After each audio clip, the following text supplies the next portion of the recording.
Everyone welcome to Marumozhi kitchen. இன்னைக்கு vlogல வந்து நீங்க கேட்டிருந்த நிறைய ரெசிபிஸ் வந்து பார்ப்பீங்க. அது மட்டும் இல்லாம சேவிங் ஸ்கீம்ஸ் பத்தின அப்டேட்டும் கொடுத்துருக்கேன். 2025க்கு வந்து நான் புதுசா 2 சேவிங் ஸ்கீம் மறுபடியும் எக்ஸ்ட்ராவா ஸ்டார்ட் பண்ணியிருக்கேன். டோட்டலா பார்த்தீங்கன்னா ஒரு 5 சேவிங் ஸ்கீம்ல இன்வெஸ்ட் பண்ணிட்டு இருக்கேன். அது மட்டும் இல்லாம ஒரு சீக்ரெட்டான சேவிங் ஸ்கீம் பத்தியும் உங்க கூட இதுல வந்து சொல்லுவேன்.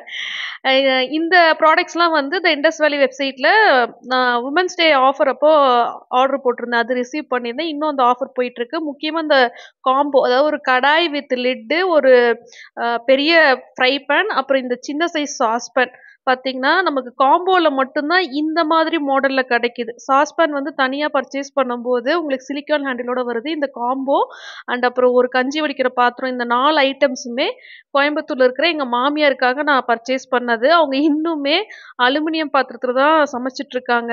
ஸோ அவங்களுக்கு வந்து ரொம்ப யூஸ்ஃபுல்லா இருக்கும் அப்படின்ட்டு இது வந்து ஆர்டர் போட்டிருந்தேன். காம்போ ரொம்ப நாளா அவுட் ஆஃப் ஸ்டாக்ல இருந்தது. இப்பதான் பேக் இன் ஸ்டாக் வந்திருந்தது.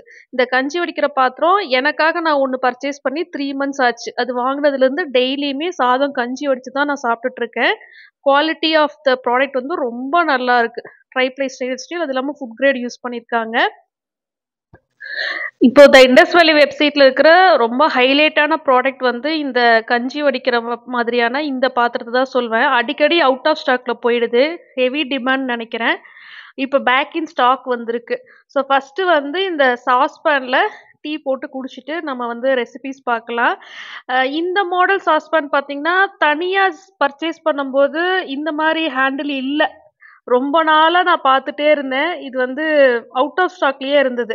அந்த ஹேண்டில் வந்து அவ்ளோ ஸ்ட்ராங்கா இருக்கு. நம்ம சூடா இருக்கும்போது கூட கையில தொட்டு எடுத்து நம்ம வந்து யூஸ் பண்ண முடியுது. ஹீட் வந்து அவ்வளவா ஹேண்டிலோட எண்ட் வரைக்கும் ஸ்ப்ரெட் ஆகுறது இல்ல.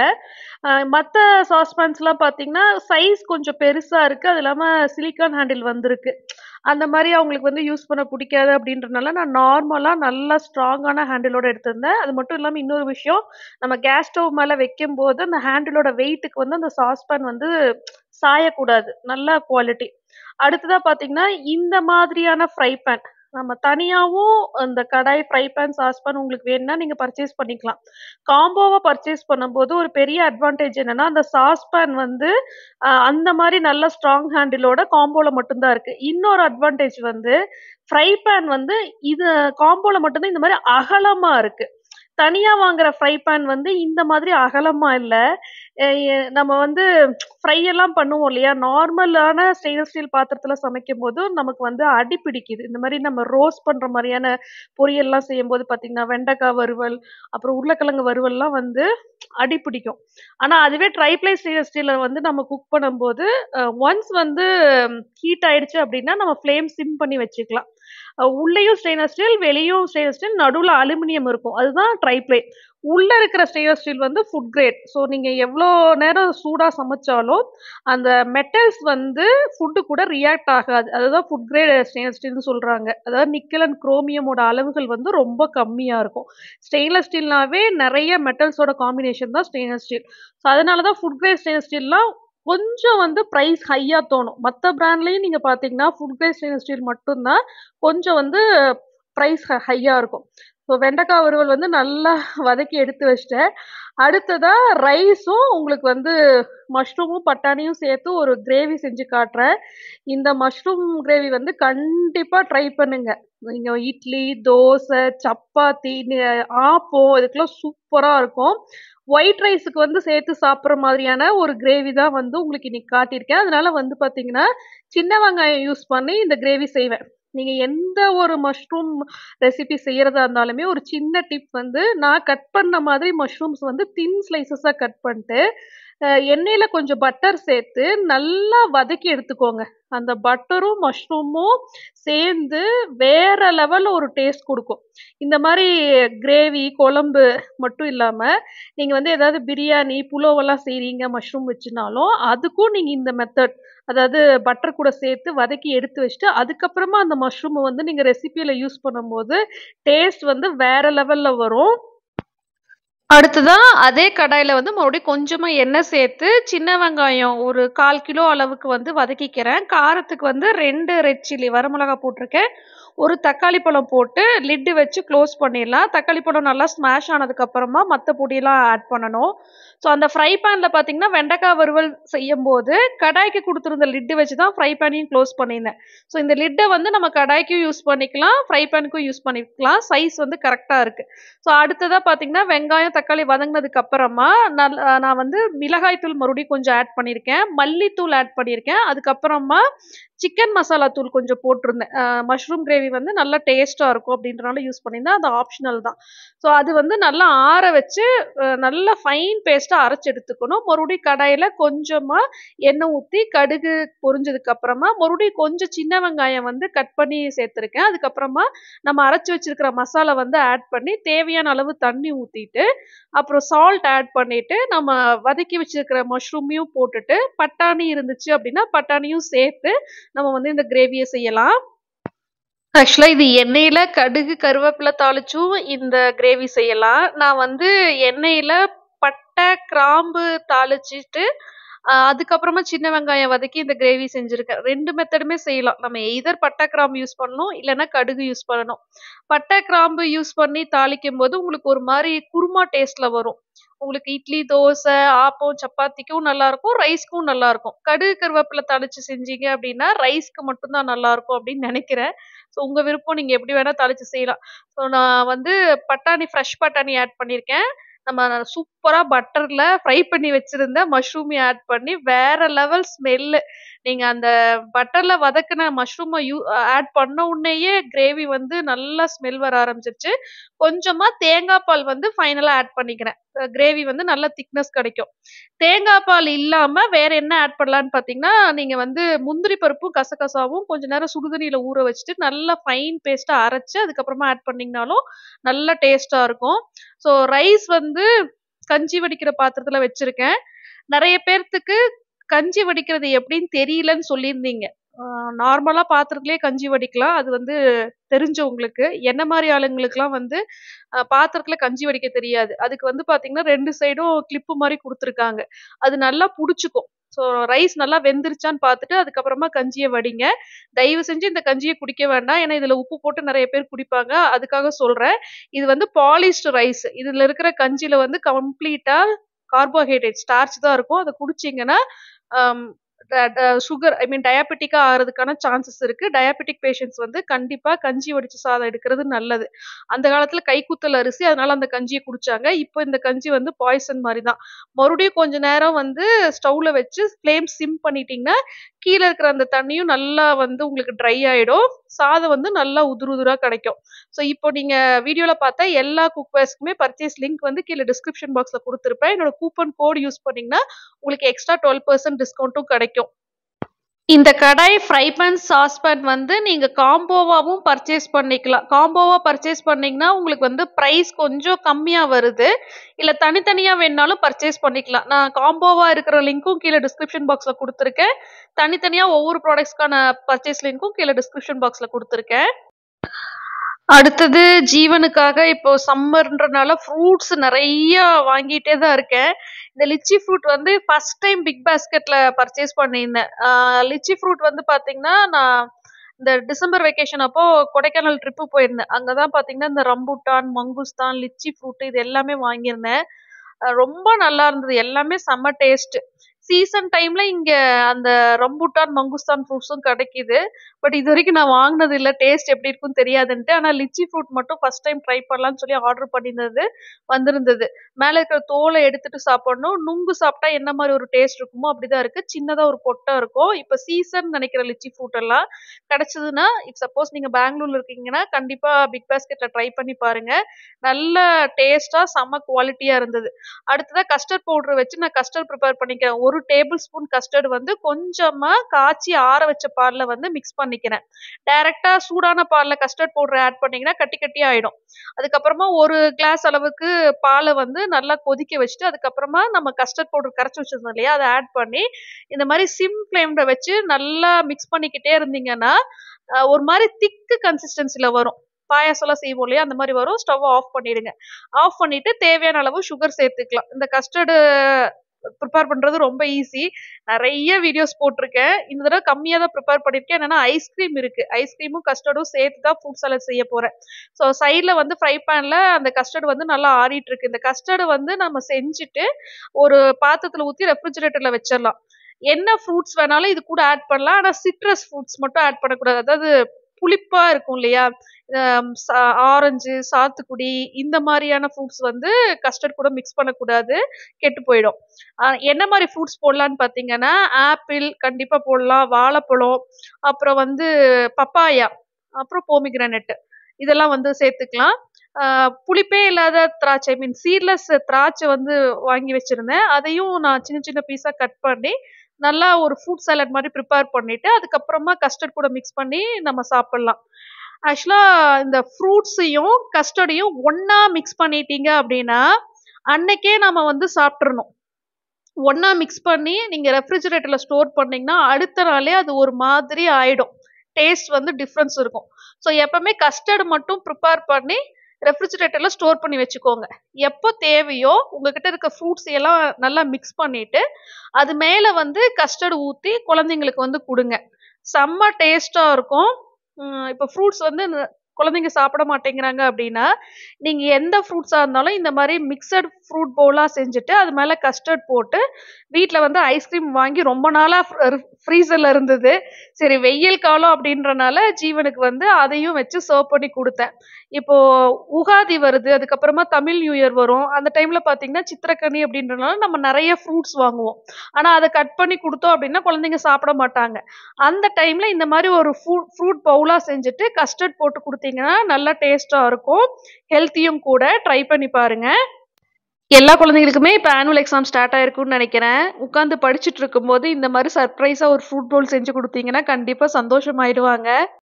என்னோட 2025க்கான சேவிங் பிளான்ஸ்க்கான சின்ன அப்டேட் குடுத்துர்றேன். இது வந்து பார்த்தீங்கன்னா, என்னோட பிளானர் 2025 பிளானர் டிசம்பர் மந்த்தே உங்களுக்கு நான் வீடியோ போஸ்ட் பண்ணியிருந்தேன். 2025க்கு என்ன மாரியெல்லாம் சேவிங்ஸ் பண்ண போறேன்னு. ரெக்கரிங் டெபாசிட், கோல்டு சிட்டு ஆரம்பிக்க போறேன் அப்படி சொல்லியிருந்தேன். அப்புறம் பிபிஎஃப் இதெல்லாம் எழுதியிருந்தேன். ஸோ இப்போ வந்து என்னெல்லாம் பண்ணியிருக்கேன், அந்த வீடியோலயே சொல்லியிருந்தேன். செலவுக்கு மேலே செலவாகுது. அதனால புதுசாக 2 சேவிங்ஸ் ஸ்கீமில் இன்வெஸ்ட் பண்ணியிருக்கேன். அது பற்றின டீட்டெயில் வேணுன்னா சொல்லுங்கன்னு கேட்டிருந்தேன். நிறைய பேர் கண்டிப்பாக போஸ்ட் பண்ண சொல்லியிருந்தீங்க. அதனால தான் இந்த அப்டேட் கொடுக்குறேன். ஸோ எப்போ போல் பார்த்தீங்கன்னா, ரெக்கரிங் டெபாசிட் வந்து மந்த்லி 10,000 பிப்ரவரி மந்த்லேருந்தே நான் ஆரம்பிச்சிட்டேன். என்ன ரீசன் பார்த்தீங்கன்னா, 15 மாதத்துக்கு நம்ம போடும்போது தான் நமக்கு வந்து 7.25% இன்ட்ரெஸ்ட் கிடைக்கும். ஸோ பிப்ரவரி மந்த் ஆரம்பித்தாதான் நமக்கு வந்து அடுத்த வருஷம் ஜூனில் வந்து அந்த அமௌண்ட் கைக்கு வரும். மே மந்த் வரைக்கும் நம்ம கட்டுவோம். ஜூன் மாதம் மெச்சூரிட்டி அமௌண்ட் வரும். அதை எடுத்து அப்படியே ஸ்கூல் ஃபீஸாக கட்டிடலாம். இதுக்கு முன்னாடியெல்லாம் பார்த்தீங்கன்னா 12 மந்த்ஸ்க்கு போட்டுட்டு இருந்தேன். 12 மந்த்ஸ்க்கு போடும்போது 6.7% தான் இன்ட்ரெஸ்ட். அது வந்து ரொம்ப கம்மி. எப்பவுமே நம்ம இன்வெஸ்ட் பண்ணும்போது நம்மளோட இன்ட்ரெஸ்ட் ரேட் வந்து 7 விட ஜாஸ்தியாக இருந்தால் தான் ஓரளவுக்காவது நமக்கு அது லாபமாக இருக்கும். அதனால தான் பார்த்தீங்கன்னா 15 மந்த்ஸ்க்கு போட ஆரம்பித்தேன். இது போன வருஷமே நான் உங்களுக்கு அப்டேட் கொடுத்துருந்தேன். ஸோ இந்த வருஷமும் அதே மாதிரி 15 மாத ஸ்கீமில் ஸ்டார்ட் பண்ணியிருக்கேன். ஐசிஐசிஐ பேங்க்கில் எனக்கு அதில் தான் அக்கௌண்ட் இருக்குன்றனால அதில் ஸ்டார்ட் பண்ணியிருக்கேன். ஸோ இது ஐசிஐசிஐ பேங்க்கோட இன்ட்ரெஸ்ட் ரேட்டு. ஸோ 15 மாதம் 10,000 ரூபாய் கட்டும்போது 1,50,000 ரூபாய் நம்ம கட்டியிருப்போம். அப்போ இன்ட்ரெஸ்ட் வந்து பெர் ஆனம் வருஷத்துக்கு 7.25% அப்படின்றனால வட்டி வந்து நமக்கு 7,500 ரூபாய் கிட்ட கிடைக்குது. டோட்டலாக அமௌண்ட் பார்த்தீங்கன்னா எனக்கு ஜூன் மந்த் வந்து 1,57,500 கிட்ட வரும். அதே மாதிரி இந்த வருஷமும் எனக்கு வரும். அதை எடுத்து தான் பார்த்தீங்கன்னா ஜீவனுக்கு வந்து நான் போன வருஷம் பிப்ரவரியில் ஆரம்பித்த ஸ்கீம் வந்து எனக்கு முடிஞ்சு ஜூனில் அமௌண்ட் கைக்கு வரும்.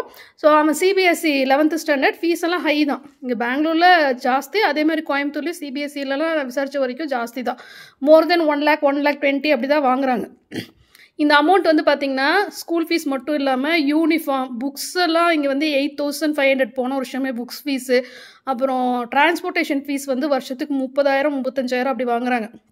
இந்த அமௌண்ட்டே ஆக்சுவலாக வந்து பத்தாது. பட் இருந்தாலும் இந்த அளவுக்காக சேவ் பண்ணாதான் நமக்கு வந்து ஸ்கூல் ஃபீஸ் லம்பாவது கட்ட முடியும். அப்படியே கட்டிட்டோன்னா வருஷம் ஃபுல்லாக நமக்கு டென்ஷன் இல்லாமல் இருக்கும். நிறைய பேர் நீங்கள் நான் சொல்லி ரெக்கரிங் டெபாசிட் வந்து உங்கள் குழந்தைங்களுக்கு ஒரு ஸ்டார்ட் பண்ணியிருந்தீங்க. உங்களுக்கு எந்த பேங்க்கில் அக்கௌண்ட் இருக்கோ இன்ட்ரெஸ்ட் ரேட் மட்டும் பார்த்துக்கோங்க. 7% மேலே இருந்துச்சுன்னா இன்வெஸ்ட் பண்ணிங்கன்னா தான் உங்களுக்கு வட்டி 7500 கிட்ட கிடைக்கும். அப்புறமா ஜிஆர்டியில் நகை சீட்டு ஆரம்பிக்க போகிறேன்னு சொல்லியிருந்தேன். 5000 to 10,000 எழுதியிருந்தேன். ஸோ அங்கே பார்த்தீங்கன்னா போன வருஷம் டிசம்பர் மந்த்து கிறிஸ்மஸ் வெக்கேஷன் அப்போது நான் வந்து கோயம்புத்தூர் காந்திபுரம் கிராஸ்பேட் ரோடில் இருக்கிற ஜிஆர்டியில் வந்து நகை சீட்டு ஆரம்பிச்சிட்டேன். மேபி அடுத்த வருஷம் கண்டிப்பாக கோயம்புத்தூரில் தான் இருப்பேனா இருக்கும். ஸோ டிசம்பர் மந்த் ஆரம்பிச்சதுக்கான ரீசன் பார்த்தீங்கன்னா தீபாவளி டைமில் 11 மாதம் முடிஞ்சு தீபாவளி அப்போ நமக்கு நகை வாங்க முடியும். அப்போ வந்து நமக்கு அந்த பெனிஃபிட் கிடைக்கும். அந்த ஈக்குவல் அமௌண்ட் ஆஃப் சில்வர் வந்து பெனிஃபிட்டாக கிடைக்கும். நிறைய பேர் நீங்கள் வந்து அந்த சில்வர் ஃப்ரீ கிடைக்கிற மாதிரியே போடுங்க, அதான் நல்லா இருக்குன்னு சொல்லி அது மறுபடியும் அதே மாதிரி இன்வெஸ்ட் பண்ணியிருக்கேன். ஸோ 27/12 டேட் பார்த்திங்கன்னா 11,000 போட்டிருக்கேன். ஸோ இந்த ஸ்கீம் தான் வந்து இப்போதைக்கு ஜிஆர்டியில் போயிட்டுருக்கு. New golden 11 flexi. அதாவது நம்ம 11 மாதம் முடிஞ்சு நகை வாங்க போகும்போது நம்ம எய்தர் வேல்யூ பேஸ்டாகவும் போய்க்கலாம், இல்லை வெயிட் பேஸ்டாகவும் போய்க்கலாம். அப்போதைக்கு எது அட்வான்டேஜாக இருக்குன்னு சொல்லி அவங்களே கேல்குலேஷன் சொல்லுவாங்க. நமக்கு எப்படி விருப்பமோ அப்படி போய்க்கலாம். இந்த ஒரு ஸ்கீம் தான் இப்போதைக்கு ஜிஆர்டியில் போயிட்டுருக்கு. அது இல்லாமல் பழைய தங்கத்துக்கு புது தங்கம், இந்த ஸ்கீம்ஸ் டீட்டெயிலும் நான் வீடியோஸ் போஸ்ட் பண்ணியிருக்கேன். அடுத்த பப்ளிக் ப்ராவிடென்ட் ஃபண்டு, இது வந்து நான் ஐசிஐசிஐயில் ஸ்டார்ட் பண்ணி 2 வருஷம் ஆச்சு. இது வந்து கூட்டு வட்டி கிடைக்கிது. நம்ம இதில் வந்து வருஷத்துக்கு மேக்ஸிமம் 1,50,000 தான் இன்வெஸ்ட் பண்ண முடியும். மினிமம் வந்து 500 per year ஒரு வருஷத்துக்கு. இதில் கூட்டு வட்டின்றனால நமக்கு வந்து 15 வருஷம் கழிச்சு இதில் கிடைக்கக்கூடிய வட்டி தொகை வந்து ரொம்ப ஜாஸ்தி. ஸோ ஒருத்தருக்கு ஒரு பிபிஎஃப் அக்கௌண்ட் தான் வச்சுக்க முடியும். இப்போ நான் பேங்க்கில் ஒரு அக்கௌண்ட்டு, போஸ்ட் ஆஃபீஸில் ஒரு அக்கௌண்ட், அந்த மாதிரி கவர்மெண்ட் அலோவ் பண்ணுறதில்ல. என்னென்னா ஆதார் நம்பர் வந்து நம்ம கொடுத்துருப்போம். இது வந்து நல்ல ஒரு ஸ்கீமு. இந்த ஸ்கீமோட டீட்டெயில் வீடியோ வந்து போஸ்ட் ஆஃபீஸ் சேவிங் ஸ்கீம்ஸு ப்ளேலிஸ்ட்டில் ரெஃபர் பண்ணிக்கோங்க. பெண் குழந்தை வச்சுருந்தா கண்டிப்பாக நான் வந்து பெண்களுக்கான அந்த ஸ்கீம் எஸ்எஸ்ஒய் சுகன்யா சம்ருதா யோஜனா, அதில் வந்து செல்வமகள் சேமிப்பு திட்டமில் போட்டிருப்பேன். அதில் ரேட் ஆஃப் இன்ட்ரெஸ்ட் வந்து ஜாஸ்தி, கூட்டு வட்டியும் கிடைக்கிது. ஸோ பெண் குழந்தை இல்லாதவங்க வந்து பார்த்திங்கன்னா இது வந்து நம்ம குழந்தைங்களுக்கும் ஆரம்பிக்கலாம், நம்ம பேர்லேயே ஆரம்பிச்சுக்கலாம். நான் என்னோடய பேரில் தான் ஐசிஐசியில் போட்டுட்ருக்கேன். ஏன்னா பேங்க்கும் சரி போஸ்ட் ஆஃபீஸும் சரி ரெண்டும் சேம் தான் பிபிஎஃப்பை பொறுத்த வரைக்கும். ஏன்னா சென்ட்ரல் கவர்மெண்ட் தான் வந்து இதுக்கு வட்டி கொடுக்குது. எனக்கு ஐசிஐசியில் அக்கௌண்ட் இருக்கிறனால அது மொபைல் ஆப்லேயே ஈஸியாக பிபிஎஃப் ஓப்பன் பண்ணிக்கலாம் அப்படின்றனால அதில் ஓப்பன் பண்ணிட்டு நான் மாதம் சேலரி வந்த உடனே 2,500 அதில் ட்ரான்ஸ்ஃபர் பண்ணிகிட்ருக்கேன். இது வந்து இது வரைக்கும் நான் பண்ணிகிட்டு இருந்தது. ஸோ இப்போ செலவை கண்ட்ரோல் பண்ணுறதுக்காக புதுசாக 2 சேவிங்ஸ் ஸ்கீமில் நான் இன்வெஸ்ட்மெண்ட்டை வந்து தொடங்கியிருக்கேன். இன்னொரு முக்கியமான விஷயம் சொல்லிடுறேன். இன்சூரன்ஸ் பற்றி எனக்கு ரிப்பீட்டடாக கேட்டே இருக்கீங்க. இன்சூரன்ஸ் பற்றி நான் ஏற்கனவே வீடியோ போஸ்ட் பண்ணியிருக்கேன். அது ட்ரீம் ஹவுஸ் பிளேலிஸ்ட்டில் ரெஃபர் பண்ணிக்கோங்க. நான் தனியாக இன்சூரன்ஸ்னு ஒன்று எடுக்காததுக்கு ரீசன் பார்த்திங்கன்னா என்னோடய ஹஸ்பண்டோட ஆஃபீஸில் கார்ப்பரேட் இன்சூரன்ஸ் வந்து கொடுத்துருக்காங்க. ஸோ மந்த்லி அவரோட சேலரியில் டிடெக்ட் பண்ணிட்டு தான் அவருக்கு சேலரி வரும். ஸோ அதில் பார்த்திங்கன்னா அந்த இன்சூரன்ஸ் கார்டு எல்லாருக்குமே கொடுத்துருக்காங்க. ஹஸ்பண்டுக்கு, எனக்கு, ஜீவனுக்கு, எங்கள் மாமியாருக்கு 4 பேத்துக்கு சேர்த்து அது இன்சூரன்ஸ் போயிட்டுருக்கு. அதனால தான் நான் எடுக்கல. ஸோ உங்களுக்கு வீடியோ வந்து நான் ட்ரீம் ஹவுஸ் பிளேலிஸ்ட்டில் ஏற்கனவே போஸ்ட் பண்ணிட்டு ரிப்பீட்டடாக கேட்டுகிட்டே இருக்கீங்க. அதனால இந்த அப்டேட் கொடுக்குறேன். அது மட்டும் இல்லாமல் இப்போதைக்கு நாங்கள் வந்து எங்களோட காலேஜ் ஃப்ரெண்ட்ஸ் சர்க்கிளில் ஒரு சீட்டு வந்து ஆரம்பிச்சாச்சு. அதுவும் போன மாதத்துலேருந்து போயிட்டுருக்கு. மாதம் நாங்கள் 1,500 ரூபாய் 12 மாதத்துக்கு கட்டணும். இது ஒரு எமர்ஜென்சி ஃபண்டாக ஆரம்பிச்சதுக்கு ரீசன் பார்த்திங்கன்னா போன வருஷம் நான் ஒரு வீடியோவில் சொல்லியிருந்திருப்பேன். ஆந்திரா என்னோட ஹெச்ஓடியோட பொண்ணு கல்யாணத்துக்கு வந்து நாங்கள் எல்லாம் கிளம்பி ஆந்திரா போய் அங்கே ஸ்டே பண்ணி கிஃப்டெல்லாம் கொடுத்து ரிட்டர்ன் வந்திருந்தோம். அது கிட்டத்தட்ட ஒருத்தருக்கு வந்து 10,000 ரூபாய்க்கு மேலே செலவாச்சு. அப்போ வந்து யோசிச்சது தான், இந்த மாதிரி ஏதோ ஒரு சீட்டு போட்டுக்கிட்டா திடீர்னு வர இந்த மாதிரி ஃபங்க்ஷன் செலவுகளாம் மேனேஜ் பண்ண முடியும். இப்போ எனக்கு காலேஜுன்ட்டு இல்லை, நமக்கு ரிலேட்டிவ் சைட்லேயே ஏதாவது திடீர்னு ஒரு ஃபங்க்ஷன் வருது, ஒரு லம்பான ஒரு அமௌண்ட்டை வந்து நம்ம வைக்க நினைக்கிறோம், இல்லை ஏதாவது கிஃப்ட் பண்ண நினைக்கிறோன்னா அதுக்கு வந்து டக்குன்னு அந்த சீட் அமௌண்ட்டை வந்து உடச்சி எடுத்து பண்ணிடலாம். ஸோ இந்த மாதிரி சிட்டும் வந்து லாபம் தான். இதுவும் சீட்டுனா என்னன்னு தெரிலனா ட்ரீம் ஹவுஸ் பிளேலிஸ்ட்டில் இதெல்லாம் நான் டீட்டெயிலாக 6 வருஷம் முன்னாடியே வீடியோ போட்டிருக்கேன். நான் சேவிங்னு மேரேஜ் ஆகி நான் சேவிங்ஸ்னு ஆரம்பித்தது இப்போவே ஃபஸ்ட்டு நான் ஆரம்பித்தது பார்த்திங்கன்னா சீட்டு தான். கல்யாணத்துக்கு முன்னாடி வேலைக்கு போயிட்டு இருந்தப்பவும் நான் வந்து இந்த மாதிரி சீட்டெல்லாம் போட்டுட்ருந்தேன், நகை சீட்டு போட்டுட்ருந்தேன். ஸோ இந்த சீட்டு நகை சீட்டு வந்து ஃபுல்லாக வந்துகிட்டே தான் இருக்குது. என்றைக்கு நான் சம்பாதிக்க ஆரம்பிச்சோனோ அப்போ இருந்து வந்துக்கிட்டே தான் இருக்குது. ஸோ அந்த வீடியோ ரெஃபர் பண்ணிக்கோங்க. இதுவும் நல்ல லாபம் தான். நம்ம வந்து நடுவில் சீட்டை வந்து உடைக்காமல் 12 மாதம் கழித்து எடுக்கும்போது நமக்கு இதில் எப்படி ஒரு வட்டி கிடைக்குதோ அந்த மாதிரி ஒரு அமௌண்ட்டும் நமக்கு இதில் கிடைக்கும். ஸோ நல்ல இடத்துல வந்து சீட்டு போடணும். இது வந்து எங்கள் ஃப்ரெண்ட்ஸ்குள்ளே நாங்கள் போட்டுக்கிட்டது. அடுத்ததான் பெங்களூரில் வந்து இன்னொரு நகை சீட்டு நான் வந்து இந்த மந்த் ஆரம்பிக்கிறேன். இது வந்து பார்த்திங்கன்னா மந்த்லி 1000 அப்படி பிளான் பண்ணியிருக்கேன். இதுவும் இந்த மாதிரி ஃப்ரெண்ட்ஸுக்கு, ரிலேட்டிவ்ஸ்க்கெல்லாம் கிஃப்ட் பண்ணுறதுக்காக இந்த ஸ்கீம் வந்து ஸ்டார்ட் பண்ண போகிறேன். இந்த நகை கடையில் ரொம்ப பெனிஃபிஷியலாக தோணுச்சு பெங்களூரில் இருக்கிற நகைக்கடை. இது பற்றின டீட்டெயில் வேணுன்னா எனக்கு கமெண்ட் பண்ணுங்கள். நான் நகை சீட் ஆரம்பிச்சுட்டு அந்த புக்கு கைக்கு வந்ததுக்கப்புறமா நான் உங்களுக்கு டீட்டெயிலாக ஷேர் பண்ணுறேன். என்னென்னா இது ஆன்லைன்லேயும் தமிழ்நாடு இருக்கவங்க ஸ்டார்ட் பண்ணணும்னு நினைக்கிறீங்கன்னா ஆன்லைனில் கூட நீங்கள் ஆரம்பிச்சிக்கலாம். உங்களுக்கு வேணும்னா சொல்லுங்கள், நான் டீட்டெயில்ஸ் வந்து ஷேர் பண்ணுறேன். அப்புறம் இன்னொரு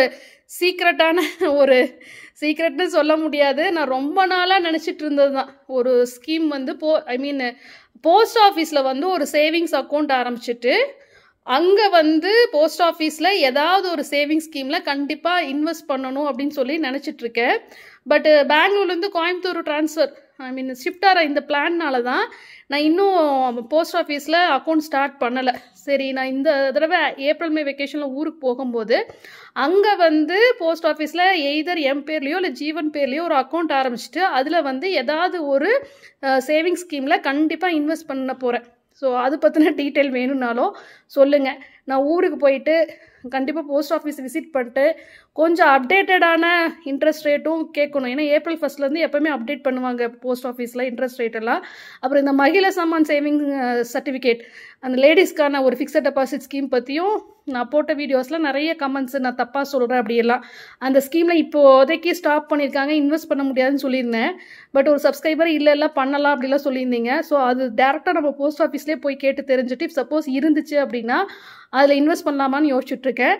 உங்களுக்கு அந்த டீட்டெயிலாம் வேணும் அப்படின்னா நீங்கள் வந்து கண்டிப்பாக சேனலை சப்ஸ்கிரைப் பண்ணியிருக்கணும். அப்போ தான் தொடர்ந்து நான் என்ன மாதிரி சேவிங்ஸ் ஸ்கீம்ஸில் வந்து இன்வெஸ்ட் பண்ணுறேன்னு உங்களுக்கும் ஒரு ஐடியா கிடைக்கும். இன்னொரு விஷயம் சொல்லிக்கிறேன், நாம் எந்த ஒரு சேவிங்ஸ் ஸ்கீமில் மந்த்லி சேவிங்ஸ் ஸ்கீமாக இருந்தாலும் சரி, வருஷத்துக்கான சேவிங்ஸ் ஸ்கீமில் இன்வெஸ்ட் பண்ணாலும் அதோட ரேட் ஆஃப் இன்ட்ரெஸ்ட் வந்து ரொம்ப முக்கியம். நம்ம எவ்வளோ இன்வெஸ்ட் பண்ணுறோம், நமக்கு ரிட்டர்ன் எவ்வளோ வருதுன்றதை பார்த்துட்டு பண்ணணும்.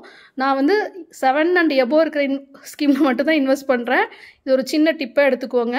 ஸோ இந்த மாதிரி வீடியோஸ் நீங்கள் தொடர்ந்து பார்க்கணும் அப்படின்னா கண்டிப்பாக என்னோடய சேனலை சப்ஸ்கிரைப் பண்ணி வச்சுக்கோங்க. தேங்க்யூ.